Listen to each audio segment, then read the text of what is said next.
جب کہا جاتا ہے کہ منظور پشتین کے پیچھے ملک دشمن عناصر ہیں تو کچھ عقل کے اندھے کہتے ہیں کہ منظور پشتین تو صرف پاکستانی پشتونوں کے حقوق کی بات کرتا ہے، اس کا افغانستان سے کچھ لینا دینا نہیں۔ تو کچھ واضح حقائق سب کے سامنے ہیں۔ جواب دیا جائے کہ یہ پی ٹی ایم کی نئی ایپلیکیشن افغانستان سے کیوں چلائی جا رہی ہے، پشتون موومنٹ کا فیس بک پیج انڈیا سے کیوں آپریٹ ہوتا ہے، پشتون تحفظ موومنٹ کی آفیشیل ویب سائٹ انڈیا کے شہر ممبئی سے کیوں چلائی جاتی ہے، اسرائیلی سوشل میڈیا پیجز پر منظور پشتین اور اس کی تحریک کے حق میں پوسٹنگ کیوں کی جاتی ہیں۔ منظور پشتین اور اس کے لیڈروں کا ایجنڈا پشتونوں کے حقوق کی نہیں بلکہ پاک فوج کی تذلیل کرنا ہے۔ علاقے سے فوجی چیک پوسٹ نکال کر را کی قاتل تنظیم ٹی ٹی پی کو دوبارہ زندہ کرنا اور پاکستان میں پھر سے بم دھماکے اور خودکش حملے شروع کروانا ہے۔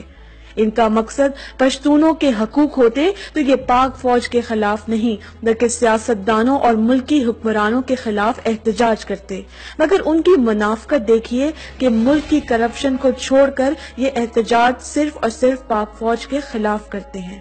فیس بک پیج ان کا انڈیا سے ہندوستانی را چلاتی ہے، ٹویٹر اکاؤنٹ امریکن سی آئی اے چلاتی ہے، جلسوں میں آنے والے امریکی ایجنڈے پر کام کرنے والی این جی اوز افغان مہاجرین کے خاندانوں کو ہزاروں روپے نقدی دیتی ہیں۔ ان کا موقف امریکہ کا میڈیا ہمیں سمجھاتا ہے، اسے کہتے ہیں 5th جنریشن وار، جس کا مقصد دشمن بارڈر سے توجہ ہٹا کر اندرون ملک نئی پراکسی تنظیمیں بنا کر انتشار پھیلانا ہے۔